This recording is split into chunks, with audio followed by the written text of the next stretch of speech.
Olá, gente, bom dia, boa tarde, boa noite, dependente do horário que vocês estão assistindo esse vídeo. Eu me chamo Rossana Freire, eu sou terapeuta integrativa, especialista em relacionamentos, amor próprio e sexualidade para mulheres. Agora, com muito orgulho, eu também pós-graduanda em neurociência e comportamento pela PUC. Estou bem feliz com esse novo estudo. Eu sou uma cabecinha de explosão, eu digo porque eu vivo sempre buscando conhecimento. Eu sou uma apaixonada por neurociência, eu realmente vou realizar um sonho. E hoje a gente está com o Wilson. Por favor, Wilson, se apresente. Então, eu sou psicólogo, sou mestre em psicologia. No mestrado, eu atuei com psicologia mais voltada à saúde, né? Era um mestrado em psicologia da saúde. E dos anos para cá, com a rotina de consultório, os últimos anos atendendo pessoas mais de forma individual, uns 2, 3 anos para cá, comecei a atender muitos casais. E comecei a perceber, né, explicando já para o pessoal que pode estar nos ouvindo nesse momento, porque eu me tornei um psicólogo conjugal e porque comecei a falar mais do relacionamento, né, dos relacionamentos, por ver muita gente que estava em depressão, estava com ansiedade, estava com uma situação emocional ali difícil, e o relacionamento era aquilo que ou ajudava a pessoa a melhorar ou jogava ela no fundo do poço. Então, esse âmbito da família, esse âmbito do casamento, comecei a ver que havia a situação emocional, mas eu poderia ajudar pegando por outro lugar, né? Que era o lugar conjugal, e aí eu comecei a ter outros resultados no consultório e outros resultados no universo digital também. Então, comecei a ver que era mais interessante trabalhar por aí. Então, eu digo isso porque tem gente que pode ter a impressão que eu sempre fui um psicólogo conjugal, ou que, por exemplo, só atendo casais, ou atendo só pessoas que traem. Quem for ver minhas redes vai ver que esse é o tema principal, né? Mas não, na realidade eu atendo idosos, adolescentes, pessoas que nunca tiveram sexualidade, né, como adolescente ali que está aí se descobrindo, e pessoas que já viveram toda uma vida, né, na velhice. Então, mas para situar o pessoal aí do meu lugar de fala, né, com que eu trabalho.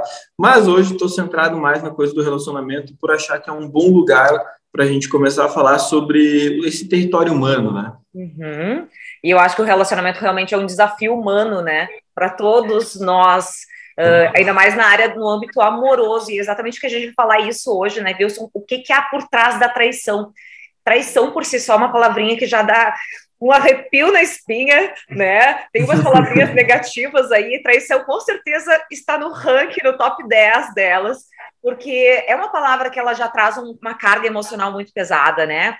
Eu acho que todo mundo já foi traído de alguma forma, sabendo ou não sabendo. Eu já peguei 2 traições, né? Então, eu posso dizer que realmente é bem tenso e a gente não sabe muito bem o que fazer. A gente se sente o cocô do cavalo do bandido, como diz. A nossa autoestima vai parar lá no dedinho do pé e há toda uma reconstrução dessa autoestima e de um entendimento também, se a gente segue ou não segue naquele relacionamento, né? Porque o perdoar, eu digo que ele é fundamental. Tu querendo seguir o caminho com aquele parceiro ou não. Porque eu digo que o perdão, depois que eu tive esse entendimento, foi muito mais fácil para mim perdoar em tudo na vida. Sempre é um processo, claro, porque cada situação é uma situação. Mas essa viradinha de chave do entendimento que quem estava segurando a brasa acesa era eu e não o outro, quem estava tomando o veneno era eu e não o outro, quem estava preso aquilo era eu e não o outro, porque quando a gente sente raiva, mágoa e não quer perdoar, parece que a gente está querendo castigar o outro, né? Mas nesses casos, eu acredito muito que o perdão ele é fundamental, né, Wilson? Porque não tem um porquê, né, eu seguir, eu sei que dói, mas não há outro caminho, não há atalho, né? Exatamente. Não, e esse caminho de terceirizar, de colocar que o outro é um mau caráter, de colocar, às vezes até né? Mas como se isso fosse logicamente a única opção, assim, é mau caráter, não sei o quê. E eu ouço isso de pessoas que permanecem com essa pessoa mau caráter. Então, assim, não faz muito sentido, né? Tá, se o outro é mau caráter, então seria óbvio a separação, né? Então, por que não é o caminho óbvio? É porque, certamente, envolvem outras questões que não apenas o mau caratismo. Além do que, a pessoa não se torna mau caráter na hora que ela trai, ela já vem de uma vida de mau caratismo antes. E aí, Rosana, quando você fala da traição, eu bato muito nesse aspecto, porque o curso que eu tenho do Superando a Traição, eu começo muito por esse caminho, né, dos sinais da traição, tá? Mas principalmente do que é uma traição em si, né? Porque a traição, ela é a quebra de qualquer acordo conjugal. E aí, claro, né, se a gente colocar numa perspectiva, talvez a pior traição de todas que eu já ouvi é aquela traição onde você descobre que a pessoa estava com envolvimento afetivo há 4, 5 anos com essa pessoa e ainda, para piorar, às vezes essa pessoa tem filhos com outra pessoa. Então, assim, esse é talvez o cúmulo da coisa, assim, que está no top, no top da dos desgraça, piores. assim. Top da desgraça. Mas, vamos colocar em outras perspectivas, né? A traição virtual, alguém que está conversando com uma pessoa de outra cidade, de outro local, já é uma traição. O próprio consumo de pornografia no sentido egoísta, né? A pessoa poderia estar se doando sexualmente para outra e prefere estar na masturbação, prefere estar ali com uma tela, sabe? Então, tipo, já são níveis que, se o casal não tem isso como um acordo entre as duas partes, já é um tipo de traição. Se o casal tem um acordo de não mentir um para o outro, né, e a outra pessoa mente compulsivamente, é também um tipo de traição. E aí eu bato nesse ponto de que, olha, se você aceita pequenas traições do teu parceiro ao longo da vida, não vai ter como chegar num ponto onde você queira que ele não se envolva com outra pessoa, porque você está facilitando, você está vendo o caráter dele no dia a dia e aceitando traições leves, que às vezes são socialmente aceitáveis, que às vezes você conversa com uma amiga e a amiga diz, mas meu marido também faz isso, e não é mal, e não sei o quê. Então, assim, as pessoas elas vão se convencendo de que aquilo não é um problema, quando, na verdade, a traição é toda quebra de acordo, é fácil de você enxergar. E aí, assim, se o teu parceiro foi e quebrou um acordo de fidelidade com você, é óbvio que vai ser um trauma. E por que é um trauma? Porque você não esperava. E é diferente, né, Rosana, quando a pessoa vê os sinais, ela não faz nada com aquilo ali e ela não é surpreendida. Então eu vejo isso assim, o trauma ele vem quando você é surpreendido pela situação, né? Quando você diz, putz, eu não percebi e quando eu vi, eu descobri uma traição dele. Foi tipo, do nada, eu escuto muito essa frase, foi do nada. Na verdade, não foi do nada, né? É que exatamente, não notou. Exatamente, não foi do nada. E aí, claro, tem vários elementos do relacionamento para a gente entender assim, por que chega nesse do nada, né? Tanto da conexão dos dois, da lealdade, da honestidade, de você realmente ter uma doação mútua no relacionamento, desses acordos estarem muito claros, né? Porque eu já atendi, tendo casais, né? E normalmente esses acordos não estão tão claros assim, né? É o marido que diz, mas eu sempre falei com as minhas colegas e nunca foi um problema para você. E ela dizia, mas isso não significava que tu poderia trair. E ele, não, exatamente, não significava, mas surgiu uma pessoa que me atraiu. E aí, sabe, é porque essa linha tênue entre uma coisa e outra, ela parece para as pessoas que é muito óbvia e que isso é óbvio no parceiro. Só que se você não fala, o outro não tem como adivinhar isso, né? E aí esse acordo, ele precisa ser muito bem tratado, né? Eu atendo casais, por exemplo, que tiveram uma rotina de vida solteira, assim, muito desregrada, né? E aí esses casais decidem casar. E aí eles convivem com uma profunda insegurança com o outro, né? Porque eu conhecia fulano quando ela era solteira, eu conheci fulano quando ele era solteiro e tal. E eu reforço isso, mas o que é o acordo de vocês hoje, né? O que está acordado entre vocês? É lealdade, é fidelidade? Então, só há um caminho, né, Rosana, para a gente entrar nos próximos aspectos aí, que é o amor e a lealdade é uma aposta. Você não domina totalmente, né, a vida do outro. Você não tem como dizer 100% de certeza que teu marido não te trai. Né? Não tem como dizer 100% de certeza que eu não estou sendo traído. O que a gente faz? A gente faz os acordos, aposta, faz a nossa parte e, pelo que a gente vê do outro, a gente consegue ter uma segurança, que é de dizer assim, 95% de certeza que não acontece. Mas esses 5%... fica aí no acaso, né? Fica na aposta. Fica na confiança, né? Tipo, exatamente. Fica na confiança. Não tem como fazer, né? Diferente. Exatamente. Mas essa é a maravilha da coisa, Luciano. Se a gente tivesse, imagina, um relacionamento onde tu tem 100% de certeza, tu não tá lidando com um ser humano, tu tá lidando com uma coisa. E se tu dá 100% de certeza pro teu parceiro, tá se tornando uma coisa na mão do teu parceiro, porque ele sabe que pode fazer qualquer coisa contigo, né? Então, assim, esse aspecto da dúvida, do não saber, ele é intrigante e interessante no relacionamento, né? E às vezes chega um momento, e esse pode ser uma das causas das traições, né? Onde o relacionamento é tão óbvio, tão tedioso, tão monótono, que um dos dois ali não tem muito motivo para permanecer naquela monotonia e busca aí um prazer fora do relacionamento, né?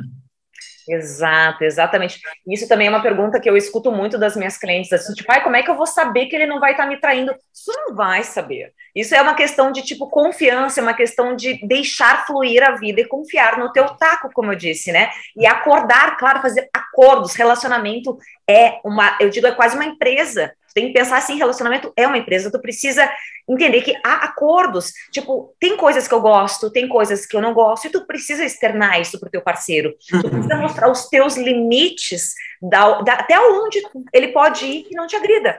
Hoje, com redes sociais, por exemplo, com esse mundo digital, por exemplo, não gosto que tu fique curtindo as mulheres que usam biquíni. Tipo, pode ser uma mulher que diga, nossa, que absurdo, que controlador, e outra dizer, nossa, eu também não gosto.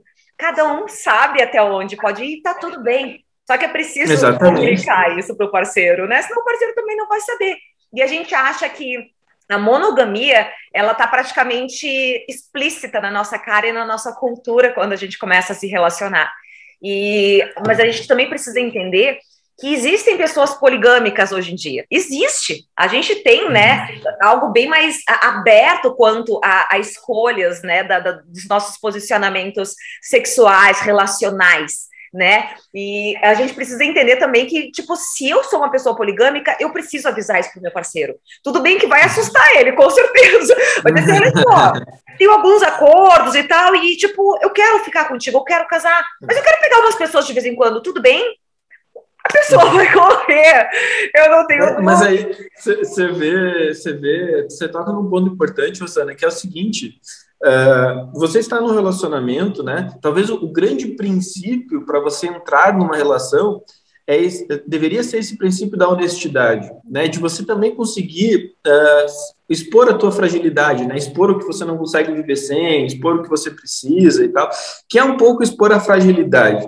E no início do relacionamento, as pessoas querem se mostrar muito fortes e pegar essa expectativa que ela imagine que o outro tenha e criar essa imagem, assim, viver conforme essa imagem. Só que a realidade, ela se impõe.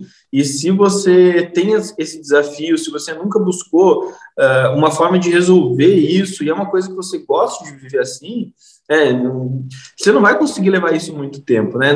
Na questão da poligamia, né? Nesse sentido falando. Mas você também pode ter como óbvio que a outra pessoa é monogâmica e ela te dá vários indícios de que isso é como ela vive, e no fundo não ser. No fundo não ser. Por isso que isso tem que ser confrontado. E as pessoas, elas têm medo de falar sobre isso e muitas vezes esperam o problema acontecer, alcançar elas. Aí quando o problema alcança, a pessoa pensa, por que eu não resolvi antes? Né? É isso, precisa estar muito claro. Porque a linha é tênue mesmo, né? Por exemplo, entre os ciúmes, o controle, o cuidado, a obsessão, tudo é muito difícil de tu pegar, assim, manipulação, né? Por exemplo, eu ter acesso à senha do meu parceiro é um controle ou é uma relação tranquila, onde não tem que esconder? Exatamente, né? Como estabelecer a confiança? De repente, o teu parceiro tem vários comportamentos que tu não gosta, tu prefere não falar. Então, tudo é muito tênue. E aí, cada pessoa precisa ter isso muito claro. Quando tu apresenta para o outro, por exemplo, a coisa da poligamia, né? Ou tu apresenta qualquer coisa que você não gostaria que o outro fizesse, ou que você faz e gostaria que o outro soubesse. Quando tu apresenta para o outro tem essa condição, né, Rosana, de dizer assim, isso aqui eu não aceito, tchau. Ou de dizer, ok, quero viver que nem você, quero fazer essas coisas por ti, quero fazer isso contigo e vamos encontrar uma forma de viver assim. É só isso que desde o princípio garante um casamento saudável. Porque no longo prazo essas coisas vão se impor, elas vão se impor. Né? Eu atendo muitos homens, por exemplo, viciados em pornografia que querem sair desse vício, ou tenho visto na própria masturbação e querem sair disso, mas eles descobrem que isso é um problema ao longo da vida. E eles já vinham com esses comportamentos, tendo que viver aí no bastidor da vida, tendo um hábito que eles não gostariam de ter. E isso ocasiona, às vezes, algumas traições. Né? Não que justifique, mas acaba sendo um efeito da falta de domínio de si. né? E aí, isso nunca houve um diálogo, nunca houve uma abertura. Quando esse homem tentou colocar isso para fora, a mulher quebrou tudo, assim, do tipo, meu Deus, você é um monstro por estar fazendo isso e tal. Então, por que não tem esse lugar de acolhimento, né? Porque você acha que o mundo é óbvio, a vida é óbvia, e isso, no final das contas, Luciana, é só uma forma de levar a vida conjugal, afetiva, de um modo imaturo, né? Porque se o outro tem que ser o que tu imagina, tu acha que ele tem que ter uma bola de cristal para te agradar, né? E ele tem que ser monogâmico a vida toda porque tu quer, e você nunca falou para ele as coisas que tu sente ou que tu deseja, olha, isso é maturidade. É alguém de 15 anos namorando, e alguém de 15 anos vai ter essas coisas mesmo, não sabe lidar, né, com a vida. Exato. Agora, tu não espera que uma pessoa de 30, 40 anos tem essa postura. Tem essa postura, exatamente. Né? Eu gosto de uma frase muito que adultos casam e crianças brincam de casinha. E aí eu acho que isso se encaixa muito, sabe? E a gente vai falar de idade, mas a gente fala de maturidade emocional, né? O quanto a pessoa sabe lidar com frustrações e o quanto ela ressignificou tudo que aconteceu na vida dela e ela consegue ter empatia pela história do outro, posicionamento do outro, e o quanto ela é corajosa de assumir quem ela é, né? Sabendo que o outro tem que amar ela dessa forma. Vai ter uma coisa ou outra que ele não vai gostar? Vai, faz parte. Tu mesma tem um monte de coisa que tu não gosta, que tu aceita em ti. Isso é autoestima real, né? Então, essa é a confiança que eu acho que a gente precisa ter na vida, né? Só que eu fui aprender isso com muita porrada na cabeça. E eu acredito que as pessoas tenham que entender isso, que é preciso mesmo elas olharem para elas e entender como elas funcionam, o que elas gostam. Porque a sensação que eu tenho é que as pessoas estão se relacionando sem saber quem são.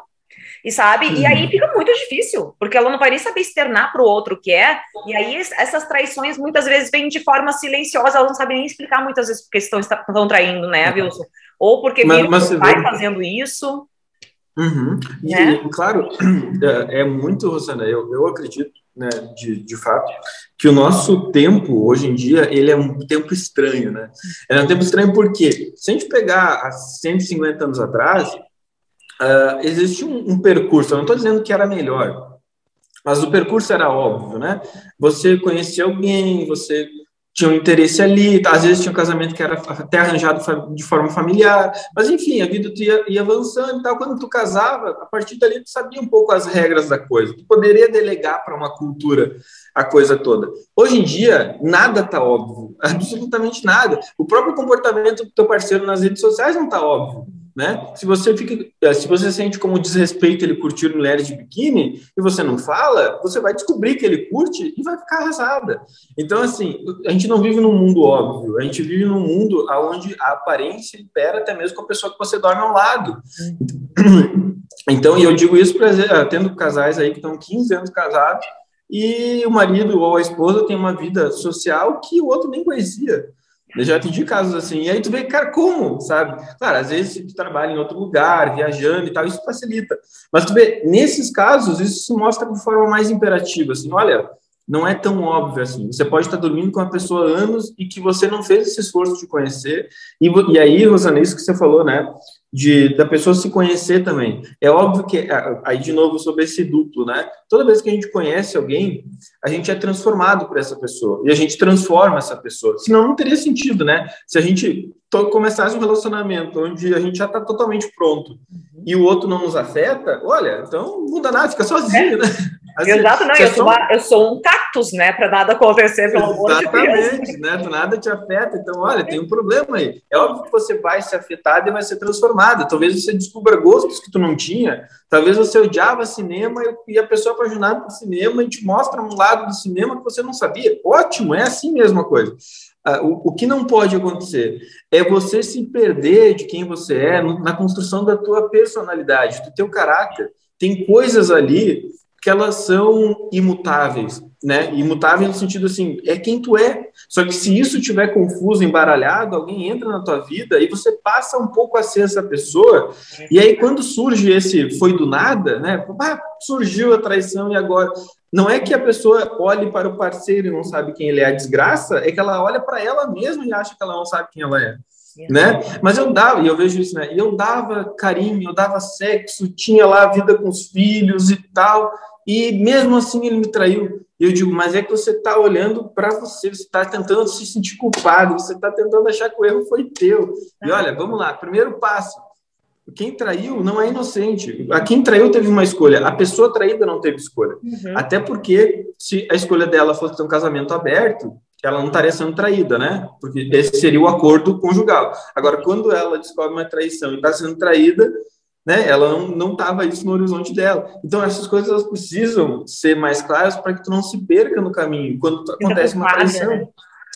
Exatamente, porque aí senão, se a cada nova relação tu se esfacela e vira nada e tem que se refazer, assim, como o filme da Fênix é bonito, mas na vida prática é uma desgraça. É sofrido demais. E assim, né, Rosana, tem pessoas como você que vão levar essas pauladas e vão sair mais fortes, né? Vai construir uma antifragilidade em você, né? Do livro aquele. Mas tem pessoas que não, que vão apanhar, vão ficar mais fracas. E aí, assim, se você apanha do relacionamento, fica mais fraco, se perde quem você é, você pode estar cada vez mais rumando para uma vida sem sentido, porque é isso que importa no final das contas, né? Olha, o relacionamento, teu relacionamento, a família que está construindo, te faz ter a imagem de chegar no final da vida com uma vida com sentido, ou ela é uma vida sem sentido que o único pilar que sustenta é a fidelidade?